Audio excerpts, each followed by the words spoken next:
예. 윤 총장의 운명을 결정한 한 주가 시작이 됐습니다. 정직 2달 처분을 받은 윤 총장의 직무 복귀를 판단할 법원의 첫 신문이 내일 열리는데요. 결과에 따라서 파장이 클 수밖에 없기 때문에 법원의 고민도 깊어지고 있습니다.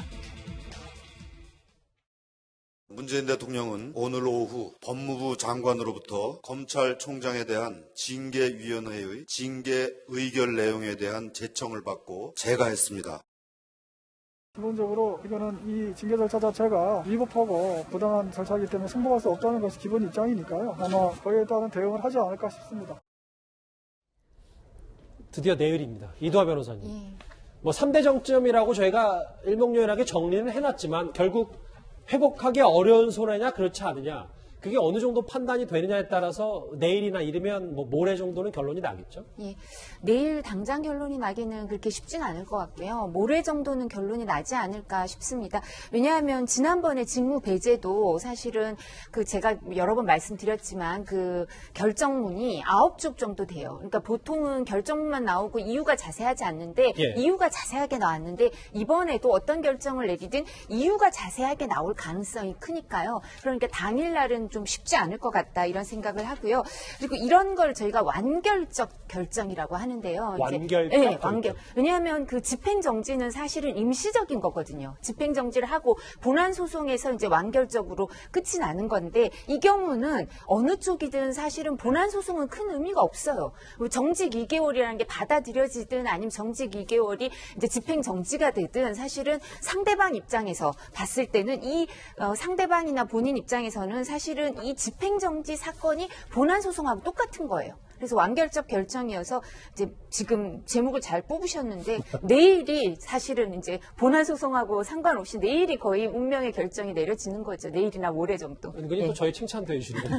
조상호 부대변인님은 좀 미리 결론부터 한번 제가 물어보고 싶은 게 어느 쪽 손을 들어줄 것 같습니까? 서울행정법원이? 저는 집행정지는 기각이 맞다고 봅니다. 아하. 왜냐하면 이게 지금 아까 말씀을 하셨는데 완결적 결정이라는 표현을 쓰셨는데 본안 선취효과가 있거든요. 그러니까 왜냐하면 지금 이번에 집행정지를 받아주게 되면 이걸 징계의 효력 자체가 의미가 없어집니다. 왜냐하면 이 본안 사건 나오기 전에 이미 임기가 끝나기 때문에 더 이상 임기 끝났는데 더 이상 정직을 유지할 이유가 없게 되잖아요. 예. 그래서 이 징계 처분의 효력 자체를 갖다가 이제 무력화시킬 수 있어서 그런 부분이 있고, 그다음에 또 이른바 사법심사 자제의 원칙이 적용되는 분야예요, 이 부분은. 왜냐면 잠시만요. 천천히 좀 어려운 단어들이 나와서. 네네네. 사법심사를 자제하라는 영역입니다. 왜냐면 삼권분립 원칙상 이 기관 통제 내부에서의 어떤 인사와 관련된 명령이라든가 그런 처분에 관해서는 가급적 사법이 깊게 개입하지 말라는 거거든요. 그다음에 또 하나는 이게 위원회를 통한 결정이기 때문에 더더욱 사법심사를 신중하게 하라는 영역에 속해요. 그래서 그런 부분까지 고려한다면 대통령이 절차를 밟아서 인사권을 행사한 부분이기 때문에 과거 장관이, 그러니까 인사권자 아닌 장관이 임시적 처분을 한 그 처분과는 좀 달리 봐야 될 것 같습니다. 알겠습니다. 두 분이 좀 미묘하게 전망이 다르신데요. 일단 알겠습니다. 그런데 윤석열 총장 측은 윤 총장이 없는 검찰의 1월은 다르다. 무슨 말이냐면요. 정직 2개월 처분의 재차 부당함을 주장하고 나섰습니다. 이현정 의원님. 네. 제가 한번 읽어볼게요. 그러니까 윤 총장 측의 얘기는 총장의 부재는 월성 원전 수사에 큰 차질을 초래할 우려가 있다. 긴급하고 회복할 수 없는 손해다. 그래서 1월의 공백은 다른 달과는 차원이 다르다. 이런 얘기를 하는 것 같더라고요. 참 이 두 분 법조인 이야기 들으니까 홍순욱 판사가 정말 머리가 아플 것 같아요. 어떻게 결정을 해야 될지. 그런 측면에서 이제 윤석열 총장 측에서 홍순욱 부장판사한테 제기하는 문제는 뭐냐면 검찰총장이라는 자리가 사실은 시시각각으로 어떤 면에서 결정을 해줘야 되는 자리고 외풍을 막아줘야 되는 자리다는 겁니다. 그건 뭐냐면 예를 들어서 고위 인사들이나 살아있는 권력의 수사를 할 때 예를 들어 조국 전 장관이나 그동안 있었던 울산 사건이라든지 이런 거 있을 때 다 어떤 면에서 보면 최종적으로는 검찰총장이 결정을 했거든요. 네. 검찰총장이 결정하지 않으면 사실 할 수가 없습니다. 아시겠지만 지난번 조남관 대응이 있을 때 그때 사실은 이 울산 월성원전 사건 관련해서 공무원 3명에 대한 구속영장 청구를 못했어요. 그러다가 이제 바로 윤석열 총장이 복귀하자마자 바로 결재를 해서 2명이 구속되고 1명은 기각됐지 않습니까? 바로 그런 걸 이야기하는 거죠. 왜냐하면 이 사건의 가장 중요한 게 지금 일단 백운규 전 장관과 최이봉 전 비서관에 대한 이제 사법 처리를 어떻게 할 것이냐, 이게 지금 이제 걸려 있습니다. 근데 문제는 2개월 동안 그 검찰총장이 직무가 정지가 돼버리면 이 결정을 못 합니다. 아니면 예를 들어서 대행이 된 분이, 대행을 하는 분이 과연 이 부분을 독자적으로 결정할 수가 있을까요? 왜냐하면 중요 인사들에 대한 구속영장 청구는 어쩌면서 보면 검찰총장이나 최고의 어떤 검찰 최고위가 결정을 해줘야 되는 거거든요. 바로 그런 부분을 지적을 한 겁니다. 즉 검찰총장이 2개월, 즉 1월 달에 빈다는 것은 중요한 국민의 공익과 관련된 사건에 대해서 결정하지 못하거나 아니면 다른 결정을 할 수가 있기 때문에 심각한 되돌이킬성 피해가 있다. 자, 그렇기 때문에 2개월 동안 직무정지를 해서는 안 된다라는 법리적인 논리를 갖다 대는 그러니까 이제 이현정 의원님 말씀 풀어보면 버팀목이 윤 총장이 있어야 국민적 공익에도 부합하고 검찰 수사도 올바른 방향으로 간다. 이게 그렇죠. 윤 총장 측의 어떤 주장입니다. 검찰 내부의 현실적인 어떤 시스템을 이제 적극적으로 변론하는 거죠. 예. 윤 총장 측은 이 외에도 징계위의 위법성을 문제 삼고 추가로 이 얘기를 좀 제기하고 나섰습니다. 무슨 얘기냐면요. 하급자인 신성식 대검 반부패 부장이 상관 징계에 관여한 게 문제라는 겁니다. 심판자가 최대한 공정하게 구성돼야 된다는 것은 현대 법치주의의 적정 절차 원리의 가장 기본적인 사항입니다. 저희가 심재철 국장이 이제 저처럼 진술서를 봤는데 재판부 문건의 성질에 대해서도 전혀 다른 말을 하고 있고요. 사실과 다른 말이 있고. 이도하 변호사님, 저희가 화면으로도 정리를 해봤는데 윤 총장 측이 주장하는 위법성, 그러니까 공무원 징계령 정면 위반 좀 자세히 설명을 좀 부탁드릴게요. 공무원 징계령에 의하면 사실은 해당 징계 등 사유와 관계가 있는 사람은 저기 써져 있는데요. 그 징계 등 사건의 심의 의결에 관여하지 못한다라고 돼 있어요.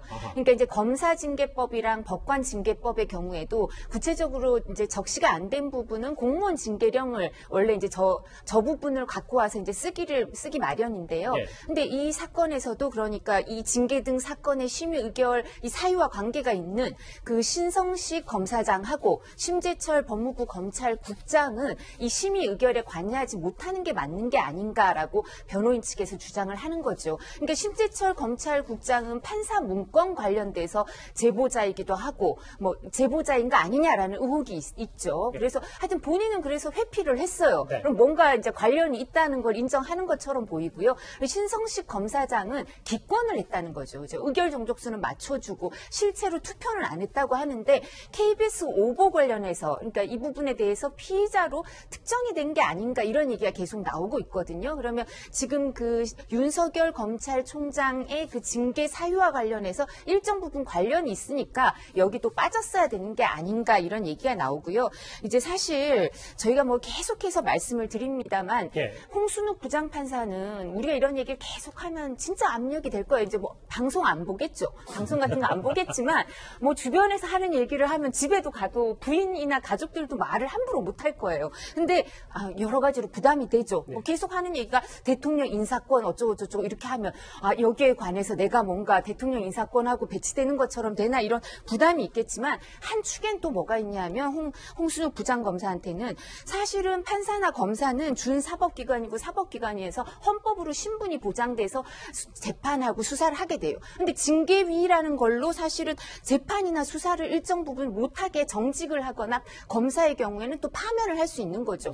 그렇다면 그리고 청와대에서 계속 얘기하잖아요. 대통령은 재량권이 하나도 없다. 대통령 징계위 청구하면 그대로 따라야 된다. 이렇게 얘기하면 이 판사나 검사의 신분 보장이 잠탈이 되지 않도록 왜냐하면 이 일은 판사의 일이 될 수도 있어요. 그러니까 이 부분에 대해서는 정말 똑바로 이제 원칙에 따라서 결정을 내려야 될 텐데 이 징계위 구성 왜냐하면 저희가 행정소송 징계와 관련해서는 형식 절차를 되게 따져요. 전적법 절차를. 그래서 징계위 구성이 어떻게 돼 있냐가 판례를 봐도 많이 따지기 때문에 이제 윤석열 총장 측의 변호인은 계속 이런 문제를 제기할 수밖에 없어요. 이거는 우리나라 판검사들의 신분 보장과 관련된 큰 획을 긋는 재판이에요. 윤 총장 측은 앞으로 정직 2달 회복할 수 없는 손해 말고도 이렇게 절차적으로 징계위 자체가 좀 적법하지 못했다는 문제를 계속 제기하고 있습니다. 근데 이거 관련해서요, 구자홍 차장. 바뀔 다음 화면을 볼까요? 이번에 윤 총장 징계에 대해서 꽤 핵심 인물로 꼽혔던 한동수 대검 감찰부장이 어떤 처분을 할 것인가 하는 것은 징계권자의 재량에 맡겨진 것이다. SNS 통해서 뭐 또 다시 한번 추 장관 측 혹은 한동수 부장 측도 여론전을 좀 펼치는 것 같습니다. 그렇습니다. 그러니까 지금 이두하 변호사께서 설명해 주신 것처럼 이것을 이제 재량권으로 볼 것인가 그렇지 않을 것인가에 대한 결정을 지금 이 홍순욱 그 부장판사가 하게 돼 있는 거 아닙니까? 그런데 지금 한동수 그 감찰부장의 입장은 뭐냐면 이번 그 윤석열 총장에 대한 정직 2개월은 이 처분 자체가 징계권자의 재량이다. 그러니까 사법부가 그것에 대해서 이 인용이나 이 각하 결정을 할 사안이 아니다라고 어떻게 보면 이제 윤석열 총장의 징계는 정당하다라는 얘기를 저렇게 애둘러서 표현한 것으로 볼 수가 있습니다. 예. 그러면 이도하 변호사님 조금 더 덧붙였을 때 이 말 자체도 법적으로 어폐가 있는 건 아닌 거잖아요. 아니, 징계권자의 재량에 맡겨진 어떤 처분을 할 건가, 그러니까 징계 중에서 어떤 처분을 할 건가는 재량에 맡겨진 거라고 할 수 있죠. 그런데 이 부분에 대해서 저는 왜 청와대랑 그 추미애 장관 측 법무부랑 얘기가 다른지 좀 이상해요. 그러니까 청와대에선 계속 하는 얘기가 이 소송 당사자도 법무부 장관이다. 네. 대통령 이름으로 안 들어간다. 대통령 이름. 그리고 이게 재량의 여지가 별로 없다. 왜냐하면 그냥 징계위에서 정해오면 대통령은 집행을 하시는 거다 이렇게 주장을 해요. 근데 추미애 장관 측이나 이제 한동수 감찰부장은 뭐라고 하면 추미애 장관 측에서 대통령의 처분이라고 해요. 대통령의 처분이라고는 맞아요. 근데 청와대에서는 이 부분에 대해서 누가 법률상 피고가 되냐 그리고 재량이 거의 없다고 얘기를 하는데 한동수 감찰부장이나 추미애 장관 측은 이 부분에 대해서 그 재량권의 일탈 남용 정도 위법하지 않으면 할 수 있는 거다 이렇게 얘기를 하고 있어서 서로 주장하는 부분이 좀 다르지 않은가. 근데 이 재량권의 일탈 남용이 있는지 이런 부분에 대해서 법원이 보겠지만 그거는 절차적인 걸 많이 볼 수밖에 없고요. 그리고 이 부분에 대해서 이제 자유재량, 기속재량, 사법심사의 뭐 아까 이제 사법심사 자제 얘기를 하셨지만 사실은 이제 자유재량이 아니고 기속재량이라고 볼 수도 있기 때문에 이제 사법심사의 대상이 되는 거죠. 되는 거고요. 아까 말씀드린 것처럼 이제 재판부 입장에서는 이게 신분 보장을 잠탈할 수 있기 때문에 사법심사의 대상이 될 뿐만 아니라 이게 절차적으로 어떤 문제가 있는가 또 완결적이기 때문에 사실은 징계 사유에 대해서도 좀 들여다볼 거예요. 네, 그래서 이 내일 그 집행정지 신문이 아주 중요할 겁니다. 예. 근데 사실은 뭐 이런 얘기 나올 때마다 자꾸 판검사 하시는데 검사와 판사는 그 독립성의 그 정도에 대해서 완전히 다릅니다. 그러니까 우리 헌법이 요구하고 있는 사법 독립은 법관의 독립을 얘기하는 거고요. 검찰은 검찰 전체로서 준사법기관이 독립성을 요구받는 것이지 검사 개개인이 독립성을 보장해 주는 게 아닙니다. 그런 부분은 좀 분명히 차이를 두고 보셔야 될 것 같습니다. 근데 신분 보장은 마찬가지로 되고요. 여기에 대해서 징계로 수사를 못하게 하는 거에 대해서는 훨씬 엄격하게 이제 봐야 된다는 건 사실이죠. 그 부분은 달라질 수가 없고 그리고 조미연 부장판사가 검찰의 정치적 중립성 그다음에 독립성에 대해서 이유에서 결정문에서 자세히 썼으니까요. 제가 지난번에도 말씀드렸지만 같이 인사 이동돼 왔거든요. 알겠습니다. 홍순욱 부장이랑. 그래서 그 결정문 봤을 겁니다. 두 분이 뭐 의견도 많이 다르시고 좀 어려운 법률 용어도 좀 가끔 섞어 쓰셨는데 근데 시청자분들이 그 맥락과 취지를 보면 뭐 다 이해하실 만한 단어라 제가 일부러 끊지는 않았습니다. 그런데 여권에서는요 계속해서 윤 총장이 스스로 결심해야 된다 목소리를 높이고 있습니다. 그런데 법적으로는 불가능한 거 아니냐는 해석도 동시에 나옵니다. 대통령과 한판하겠다는 뭐 그런 메시지를 보낸 것 같아요. 저는 윤석열 총장이 검찰개혁을 바라는 국민들과 대통령을 이길 수 없을 거라고 보거든요. 이러다가 결국 저는 자멸할 거라고 봅니다. 징계 자체를 수용하면서 스스로의 거취도 한번 판단해 볼 시기가 아닐까 생각을 합니다. 그런 식의 모습을 보이는 거는 도리어 좀 찌질해 보일 수도 있다고 봐요. 예. 근데 이윤정은 총리도 윤 총장이 아주 국민을 좀 잘 섬기는 결단을 하는 것이 좋지 않겠냐라고 해서 압박 메시지를 던졌는데 이거 좀 저희가 어떻게 받아들여야 될까요? 근데 좀 이따 이야기를 하겠지만 여론조사를 보면 국민들은 윤 총장 사퇴하지 말라는 여론이 많습니다. 자, 그러면 여기서 이야기하는 정세균 국무총리의 국민을 잘 섬기라는 이야기는 그러면 여론조사에서 많은 분들이 윤 총장 사퇴하지 말라면 그 뜻을 섬겨야 되는 거 아닌가요? 근데 여기서 이야기하는 정세균 국무총리의 국민은 어떤 국민을 이야기하는 거죠? 즉 뭐냐면 윤 총장을 사퇴하라는 그 국민의 뜻을 잘 살피라는 것인지 아니면 국민 전체의 뜻을 다 살피라는 것인지 아마 제가 볼 때는 윤 총장 사퇴하라는 국민의 뜻을 잘 살피라는 것인데 근데 그 여론은 어떤 여론조사 상으로는 일단은 어떤 면에서 보면 다수 여론은 아닙니다. 자, 그러면 어떤 면에서 보면 자꾸 이렇게 여당에서 찌질하다 등등 이야기를 하는데 그러면 윤 총장 사퇴하지 말라는 사람들이 다 찌질하다는 이야기입니까? 그건 아니거든요. 지금 윤 총장이 무슨 뭐 개인적인 사유 이것 때문에 지금 버티고 있는 게 아니잖아요. 이게 지금 과연 헌법과 법률에 맞는가에 대한 문제를 가지고 지금 버티고 있는 거 아니겠습니까? 예. 그거를 뭐 인간적으로 뭐 대통령 임명했는데 가라면 나가야지 왜 나가느냐 하는데 대한민국은요 입헌군주 국가도 아닙니다. 대통령제 국가입니다. 대통령도 마찬가지로 5년의 임기가 있는 분이에요. 예. 고위공직자입니다. 근데 대통령이 말하면 다 들어야 됩니까? 그건 아니잖아요.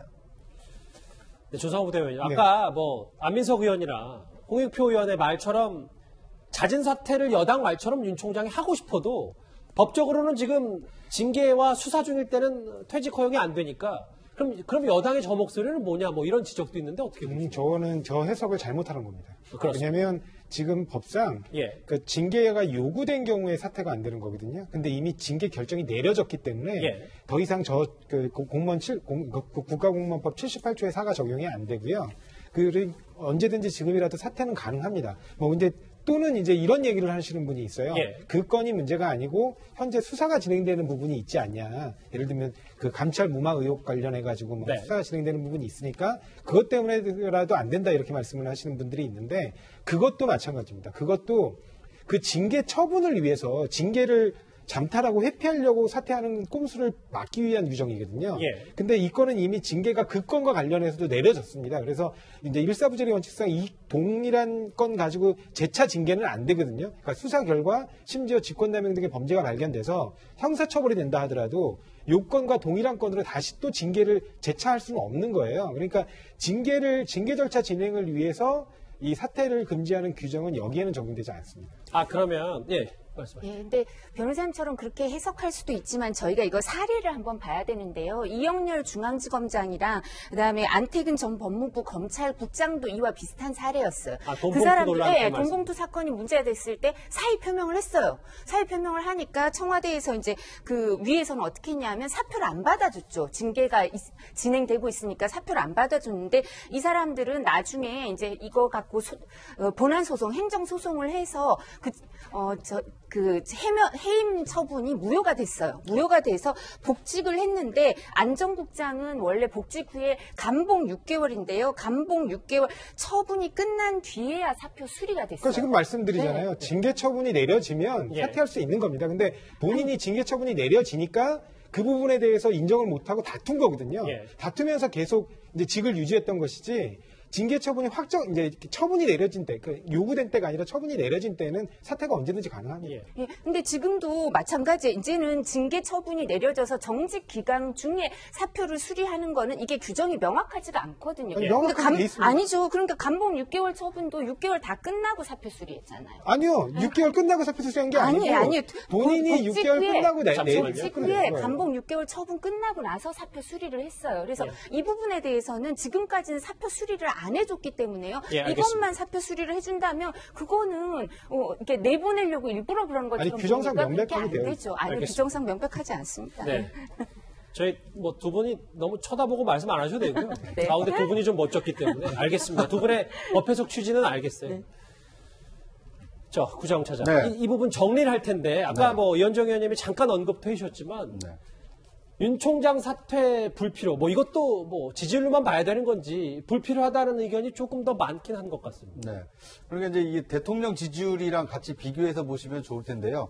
그 흡사 대통령 국정수행 잘한다라는 것과 이 잘못하고 있다라는 지지율과 상당히 좀 유사하게 나왔거든요. 그러니까 추미애 장관이 사퇴 의사를 밝혔으니까 윤석열 총장도 이번 기회에 사퇴를 해야 된다라고 동의하시는 국민이 이제 38% 정도 나왔는데 그럴 필요 없다. 윤 총장은 사퇴할 필요가 없다라는 응답이 54%로 과반이 좀 더 넘는 것으로 나타났습니다. 그러니까 이 조사만 보면 우리 국민의 이 다수는 윤 총장의 사퇴를 바라고 있지 않구나. 현재 시점에서는 그렇다는 겁니다. 알겠습니다.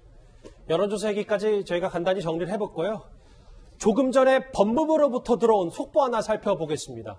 이 택시기사 폭행 논란에 휩싸였던 이용구 법무부 차관이 국민에게 심려를 끼쳐서 대단히 송구하다. 경찰 검토를 통해 시시비비를 가려질 것이고 공직자로서 더욱 신중히 처신할 것이다. 제가 처음부터 다시 꼭꼭 집어서 읽어보겠습니다. 이용구 차관이 글쎄 2, 3일 사이에 왜 입장을 내지 않냐라는 비판이 좀 커진 것도 있는데요. 택시기사 폭행 논란과 관련해서 국민의 심려를 끼쳐서 대단히 송구하고 경찰 검토를 통해 시시비비가 가려질 것이다. 공직자로서 더욱 신중히 처신할 것이다라고 얘기했습니다. 관련 얘기 한 번만 짚고 가겠습니다. 이현정 의원. 네. 아까 이현정 의원님께서 왜 입장을 밝히지 않냐라고 했는데 제 말 들었나요? 바로 언급이 있었는데 저 얘기인즉슨 뭐 사과를 하고 앞으로 경찰 수사에서 사건을 재검토한 이후에 옳고 그름에 대해서 본인도 어떤 처분이 나와든 달게 받겠다 뭐 이런 뜻으로 해석해도 되는 겁니다. 그렇습니다. 이게 사실은 쉽게 넘어갈 사안이 아닙니다. 지금 예를 들어서 이 비슷한 사례가 만약에 발생한다면 아니 이용구 차관은 봐주는데 왜 나는 안 봐줘요? 이렇게 이야기를 할 수 있는 거 아니겠습니까? 더군다나 지금 이용구 차관도 본인도 이야기했지만 개혁을 한다라고 들어가는 분이에요. 검찰개혁이 뭡니까? 기본적으로 국민들 보시기에 불편부당하고 어쩌면 공정하다는 그런 검찰을 요구하는 거 아니겠습니까? 자, 그러면 그 개혁을 할 분이 스스로한테 공정해야죠. 예. 자, 자기가 문제가 자기는 예를 들어서 이 똑같은 사람이 면탈이 되면 그건 안 되는 거잖아요. 저는 그래서 경찰이 아마 해보고 과연 이게 잘못 적용됐으면 이 부분도 저는 검찰이 이제는 수사에 나서는 상황도 필요하지 않는가 싶습니다. 예. 근데 이 이용구 차관의 그 경찰의 내사 종결 사건은요, 단순히 이용구 차관 개인의 문제가 아닙니다. 예. 왜냐하면 이것은 지금 검경 수사권 조정을 통해서 내년 1월 1일부터는 경찰이 1차 수사 종결권을 행사할 수 있게 돼 있습니다. 그렇죠. 그런데 이용구 차관에 대해서는 굉장히 봐주기 수사 종결했다. 이런 의혹이 만약 사실로 확인이 된다면 다수의 국민들이 검찰의 힘을 빼서 경찰에게 수사권을 넘겨줬는데 오히려 힘 있는 사람들을 봐주는 거 아니냐. 이런 의혹이 싹쓸 수 있기 때문에 경찰로서도 수사권을 행사해야 되는 경찰로서도 이 명예가 걸려있는 사건이기 때문에 명명백백하게 다시 밝힐 필요가 있어 보입니다. 예. 경찰 검토를 통해서 CCBB가 가려질 거라고 하셨는데 이 사건은 또 시민단체가 고발을 했어요. 그래서 그렇죠. 경찰 검토를 통해서 CCBB가 가려지지 않고 검찰 수사를 통해서 밝혀져야 되고요. 경찰이 이 특가법에서 특수직무유기가 있어요. 특가법인 사건을 이제 제대로 수사를 안 하고 직무를 유기하면 네. 특수직무유기죄가 되기 때문에 사실은 경찰의 검토를 통해 CCBB가 가려지는 거에서 끝나지 않고 저 수사했던 경찰은 특수직무유기의 당사자가 될 수도 있기 때문에 경찰 단계에서 끝날 사건은 아닌 것 같습니다. 예. 폭행 사실이 알려지고 이 봐주기 수사 논란이 커진 지 한 이틀 만인가요? 주말이 지나고 해당 사건의 당사자인 이용구 법무부 차관이 이렇게 공식적으로 사과를 했습니다. 속보로 짚어봤습니다. 이 소식 여기까지고요.